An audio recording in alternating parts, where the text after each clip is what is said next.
오늘 본문의 말씀으로 하나님의 공의를 성취하는 거룩한 전쟁, 하나님의 공의를 성취하는 거룩한 전쟁이라고 하는 큐티 제목으로 말씀을 나누겠습니다.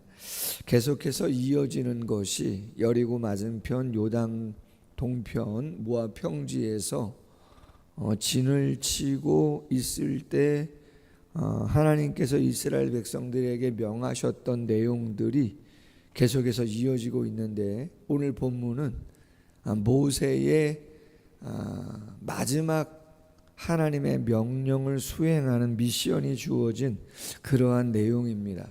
내용은 다른 것이 아니고 2절 말씀에 보니까 이스라엘 자손의 원수를 미디안에게 갚으라. 미디안, 아브라함의 후처 그드라의 후손이고, 미디안 족속은 시나이 반도 그리고 아라비아 반도 접경 지역에 거주하는 족속입니다. 그 족속을 진멸하라, 그러한 내용입니다. 그리고 나서 내가 내 조상에게로 돌아가리라. 하나님께서 모세에게 마지막 미션을, 미디안을 진멸하라고 하나님께서 그렇게 말씀하시는 내용이에요. 그럼 왜 하나님께서 미디안을 진멸하라 그렇게 말씀하시는가? 오늘 2절에 보니까 이스라엘 자손의 원수이기 때문이다. 이스라엘 자손의 원수라는 것은 달리 말하면 하나님의 원수다. 그럼 미디안이 왜 하나님의 원수이고 이스라엘 백성들의 원수가 되느냐? 조금 거슬러 올라가 보면 민수기 20장과 민수기 25장에 보면 이런 내용들이 있어요. 민수기 22장 말씀에 보면 모압의 왕 발락이 점술과 발람을 통해서 이스라엘을 저주하게 하려고 할 때 복채를 손에 들고 그 발람을 데리고 오려고 사람을 보내거든요. 그때 누가 그 모압 사람들과 함께 발람에게 가서 이스라엘 백성들을 저주하게 하는데 동조했느냐? 성경에 보면 민수기 22장 4절에 미디안 족속 사람들이다, 그렇게 나온단 말이죠. 그러니까 미디안의 사람들은 그렇죠, 모압 왕 발락만이 아니라 함께 자기들도 이스라엘을 저주하려고 했던 사람들이다. 그뿐만 아니에요. 민수기 25장 14절 이하 18절 말씀에 보면 시딤이라고 하는 곳에서 바알부올 우상을 섬기면서 음행을 행합니다. 신전에서 제사할 때 음행을 행하는데 그 음행에 이스라엘 백성들이 가담합니다. 근데 그 가담하도록 그들을 유혹한 족속이 어디냐? 미디안 족속이다 말이죠. 미디안 족속이 이스라엘 백성들을 바알부올이라고 하는 우상에게 우상 숭배를 하게 했고 음행을 저지르게 했어요. 그러므로 말미암아 하나님이 경노하셔서 연병을 보냈고 그 연병으로 말미암아 2만 4천 명이 죽어가는 그러한 어려움을 겪게 되었다. 특별히 대제사장 엘르아사의 아들 비느하스가 의분을 내서 그 하나님의 진노 연병을 그치게 했는데 특별한 일이 기록되어 있습니다. 시므온 족속의 아들 그 시물이라고 하는 사람이 많은 사람들이 보는 앞에서, 그렇죠? 회막에 이방 여인을 데리고 왔잖아요. 동침했잖아요. 부정을 저질렀잖아요. 누구라고 되어 있습니까? 거기 말씀에 보니까 미디안 가문의 수령의 딸 고스비라고 하는 여인을 데리고 와가지고 회막에서 부정을 저지르는, 음행을 행하는 그러한 일을 했었단 말이죠. 대놓고. 그때 비느하스가 나무를 가지고 가가지고 동침하는 그들을 처단하는 그러한 일들이 있었죠. 하나님이 미디안 족속을 진멸하라고 하는 이유가 뭐냐? 이스라엘 족속의 원수고 하나님의 원수다. 이스라엘 백성들을 하나님으로부터 멀리하게 만들고 떠나게 만들고 죄를 짓게 만드는, 지금의 시점이 어디예요? 지금의 장소가 어디예요? 약속의 땅, 축복의 땅을 바로 목전 앞에 두고 있어요. 이제 건너가서 전쟁도, 성전도 치러야 하고, 땅도 분배하고, 예배도 해야 하고, 제사장의 사명도 감당해야 되는 그러한 중요한 시기인데, 계속해서 미디안이라고 하는 족속이 이스라엘을 힘들게 한단 말이죠. 유혹하고 넘어지게 한단 말이죠. 뿌리를 뽑아야 되는 것이죠. 영적인 교훈을 몇 가지 나눕니다. 여러분, 우리가 뒤에 보시면 적용 질문이 있는데 이런 질문이 있어요. 하나님이 미디안을 여호와의 원수라고 하신 이유 설명드렸습니다. 경건한 믿음 생활을 방해하기에 내가 정리할 일과 관계는 무엇이 있나요? 그렇게 묻습니다. 우리가 뭔가 하나님의 복과 은혜와 축복을 누리는 데 있어서 걸림이 되는 게 분명히 있다는 거죠. 걸림돌이 되는 게. 늘 이맘때 또 저희 교회 주변이 자연이 많고 꽃도 많고 과수들 잘 되지는 않지만 매년 꽃이 피고 열매가 맺어요. 올해도 아니나 다를까 그렇죠. 사과가 한 20-30개 달렸어요. 아주 조그맣게 꽃이 피더니 엄지손가락만하게 지금 자라가고 있어요. 근데 여러분 어떻게 해줘야 됩니까? 열매가 많이 맺혔다고 그냥 다 놔두나요? 아닙니다. 가지 하나에 너무 많은 열매가 있으면요, 가지치기 해가지고 한두 개만 남겨둬야 그게 굵어진단 말이죠. 열매가 필요 없는 거 잘라줘야 돼요. 속 끈다 그러죠. 가지치기 해야 되는 것이죠. 필요 없는 거, 너무 과한 거. 어제도 제가 구역장 성경 공부 때 이야기했지만 하나님이 우리를 위해서 복을 주실 수 있습니다. 가정의 복을, 건강의 복도 주시고 자녀의 복도 주시고 물질의 복도 주시고 여러 관계의 복도 주시고 여러 어떤 영적인 체험들도 주실 수 있는데, 그 복이 될 수 있는 가장 중요한 조건이 뭐냐면, 그 복이 아무리 많아도 하나님보다 더 중요하면 안 돼요. 아멘? 그게 원칙입니다. 그게 원리예요. 하나님이 주시는 복이 어떤 복이든지 간에 그것보다 예배가 앞서면 안 됩니다. 예배가 가장 중요하고 하나님의 영광이 우리의 삶의 목적이에요.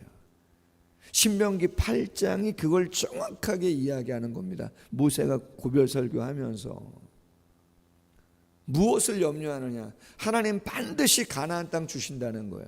반드시 복을 주신다는 거예요. 땅과 집과 가축과 많은 것들을 반드시 준다는 거예요. 그러나 하나님이 말씀하시는 명령을 제대로 지켜야지 가나안 족속 남겨두면 안 된다는 거죠. 눈에 가시가 된다. 가나안 족속 남겨놓으면 옆구리에 찌르는 것이 된다는 거예요. 근데 결과적으로 남겨뒀잖아요. 완전히 끝냈어야 되는데 남겨뒀거든요. 왜 남겨뒀어요? 이런저런 이유로 남겨뒀는데, 남겨둔 이유 중에 하나가 뭐냐면 반복적인 게 뭐예요? 남겨둔 가나안 땅의 사람들 뭘 지켰습니까? 나무하는 일, 물 깃는 일, 잡다한 일들, 자기들이 하기 귀찮은 일들, 힘든 일들, 편해지기 위해서 하나님의 명령을 어긴 거죠. 결국 그 편안함으로 인해서 자신들이 올무가 돼가지고 자신들이 어려워지는 경우들을 신명기의 말씀, 특별히 사사기의 말씀을 통해서 우리가 너무나 잘 알게 되어지죠. 하나님이 나에게 주신 복이 뭔가, 은혜가 뭔가를 생각하고 감사해야죠. 그러나 그 감사가 계속해서 이어지기 위해서는 그 감사보다도 감사의 조건보다도 뭐가 더 중요해요? 하나님과 그분의 영광이 훨씬 더 중요하다. 그게 최고의 목적이 되어야 한다. 그걸 놓치면 안 된다는 거거든요. 하나님께서 우리에게 복 주시는데 걸림돌이 되어질 만한 것들이 혹시라도 있다면 여러분, 기도 시간은 그런 거 다시 한번 생각해 보는 시간인 거죠. 할렐루야. 자, 미디안을 어떻게 무찌를 수 있습니까? 하나님이 모세에게 명령합니다. 각 지파에서 1000명씩 12,000명 전쟁에 나아가도록 해라. 근데 오늘 6절에 보니까 뭐라고 이야기하느냐? 비느하스에게 성소의 기구와 신호나팔을 들려서 그들과 함께 전쟁에 보내라, 그렇게 이야기합니다.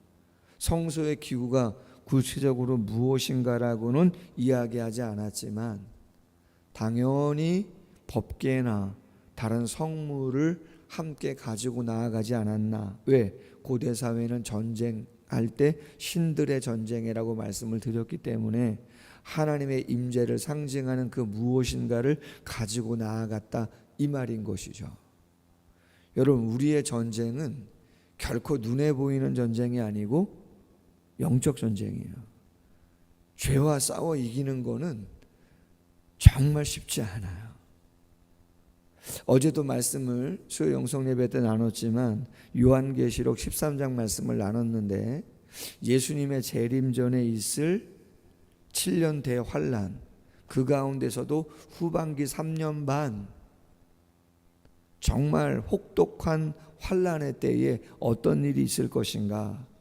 상징이지만 바다에서 올라온 짐승이 용의 권세, 용은 마귀 사탄을 상징하는데 그의 권세를 다 등에 업고 여인, 교회 공동체를 상징하죠.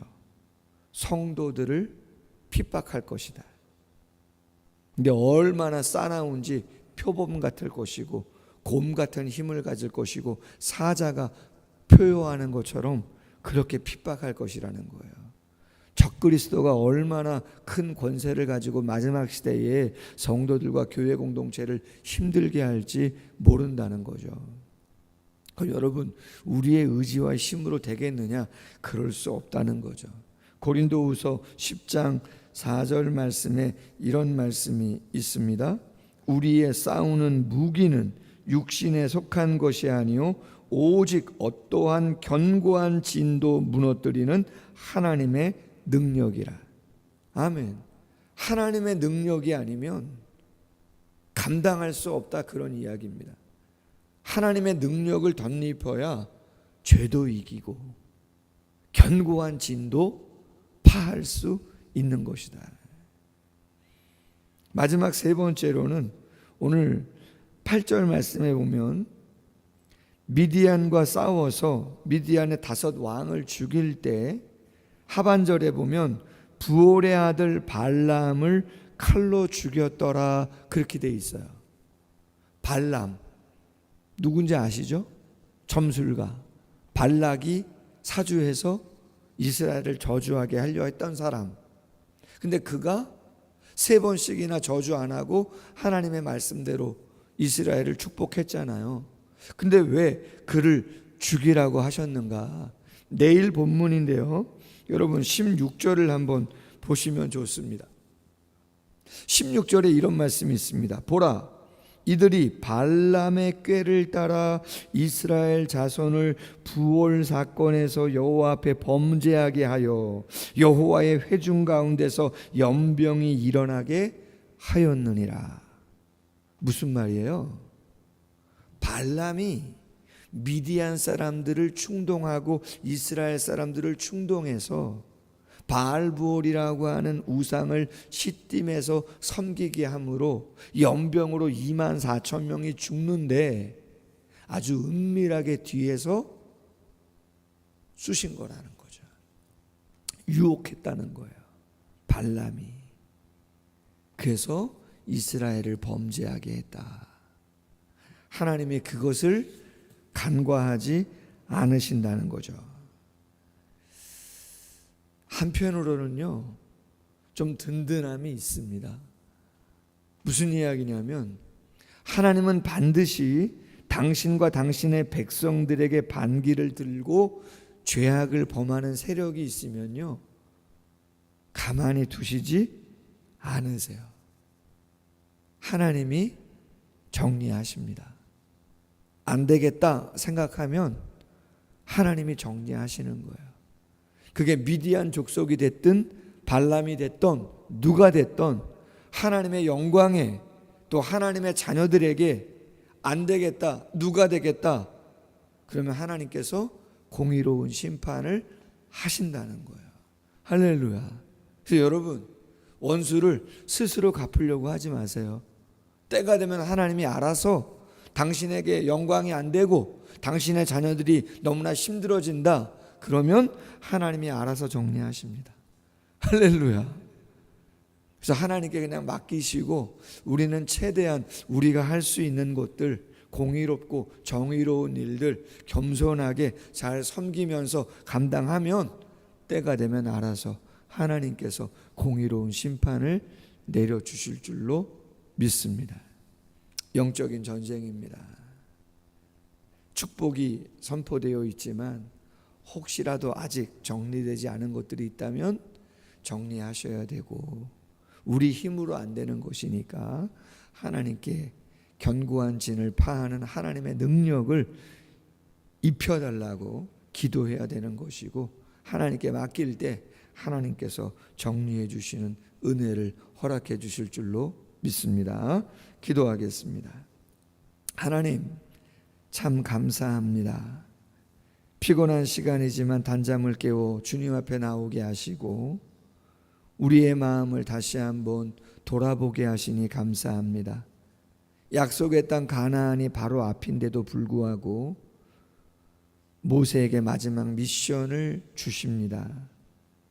이스라엘 백성의 원수요 하나님의 원수인 미디안 족속을 진멸하라고 하나님께서 명을 허락하십니다. 약속을 성취하기 위해서, 하나님의 복을 누리기 위해서 아직 정리되지 않은 부분들이 있다면 생각나게 하시고 오직 하나님의 능력을 덧입혀 주셔서 영적인 전쟁에서 승리할 수 있는 우리가 되어지게 하여 주옵소서.